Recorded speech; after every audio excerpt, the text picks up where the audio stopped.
idea is you want to sweep across your center line here. So this is your center line, right down from the top of your head, down your nose, right down the center.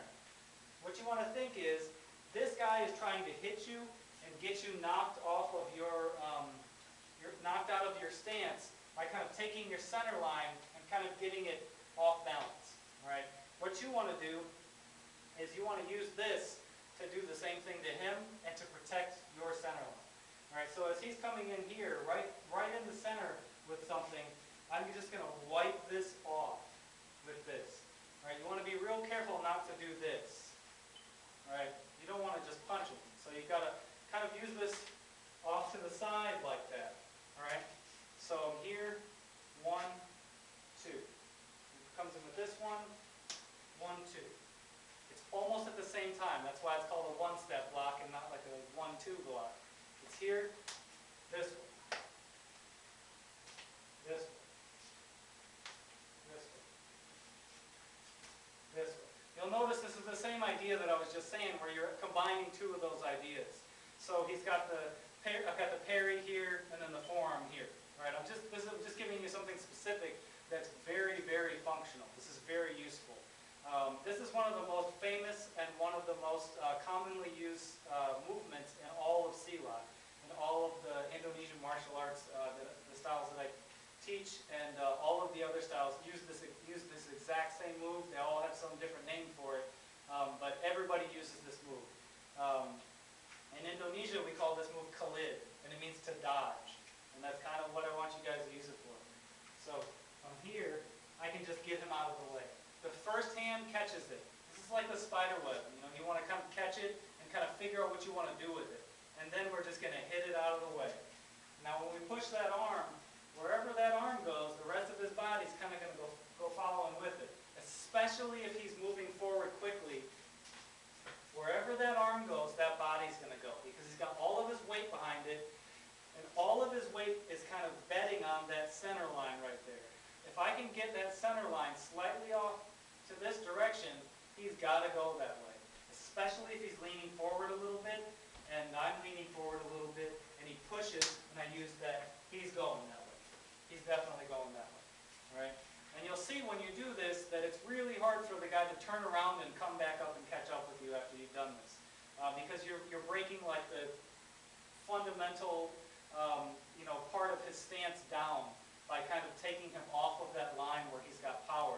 He has to recover that and then turn around and then come back. Because you're not actually stopping him. You're actually letting him continue through this way, which means that he's got to stop that momentum and then turn around.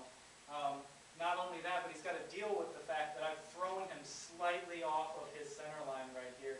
So now he's got to catch that again and then turn back around and try to come back and catch me. All right. So one-step block number 2, you're going to parry at the elbow and then push at the wrist area. So notice the first one catches at the wrist and pushes more towards the elbow area. The second one catches at the elbow and then pushes more towards the wrist area. This just gives you two options, because if you're here, this is long range. I see him coming, I get him, and now I push him away. This is close range. I don't see him coming, so I catch him real quick here and then use this forceful forearm strike to push him away. There is no law that says that you can't mix this stuff up, that you can't do the forearm first and then the parry second, or do the forearm, at the elbow first and then reach over here and do that one second. There's no law that says that, so feel free to mess around with this stuff as much as you want.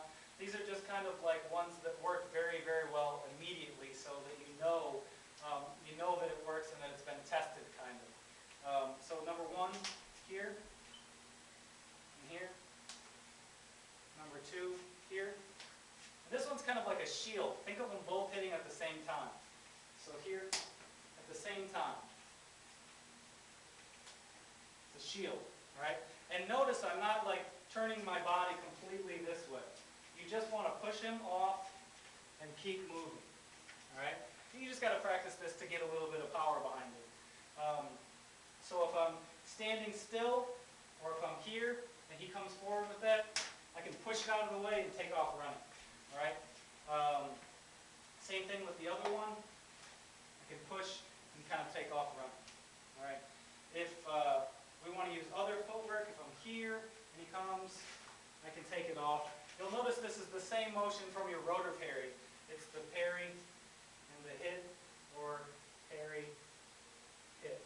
same motion, that's where that rotary parry comes from, is from Khalid, from this one-step line. It's just a closer range version of it. If I go to do this, and I'm farther away, I can hit with this. If I'm closer, it's this. If I'm really close, I don't have time to parry up here. I have to parry back here just so that I don't get pushed on. And then this comes in and takes over. All right? So a few ideas. If you're here, you catch him with this, and then you hit with this as you move by. All right? And we've almost kind of covered this already with the combination of the ideas, but I just wanted to kind of show you a specific move that you can drill. One-step lock. First one, here. Second one, here. All right, so I'm parrying at the wrist on the first one, hitting here with the second one. And make sure, don't shove through this way. You don't want to take yourself off the line that you're running on. So just keep it real snappy and think like a whip. You want to hit it and then pull it back. All right? Don't shove through with this, because if you miss, you're going to go flying. You want to keep your weight moving in that same direction, so just hit off on an angle from your body. All right? You want to kind of think, if you guys are moving towards each other, and you can think maybe like he's standing on a triangle, and the point is right there, and the lines are coming out this way. Coming straight ahead, he's got lots of power. But these two lines right here, he doesn't really have a lot of power if I can push him off on one of those lines. So if I can get him slightly off on one of these lines, I can continue to go forward, and he's kind of stuck, going that way. At the same time, I can use those lines to get around him. So if we're thinking like, if I want to slip past him, I can use these same lines that we're trying to push him on to kind of move around him. All right? The idea is, he's not forcing me onto that line. I'm choosing to move around him. It's kind of like I'm making a little half moon step around him. As I get past him, I'm kind of moving around him and then coming back on the line that I was already running on. All right? Now, there's no law that says you can't do this and then take off this way.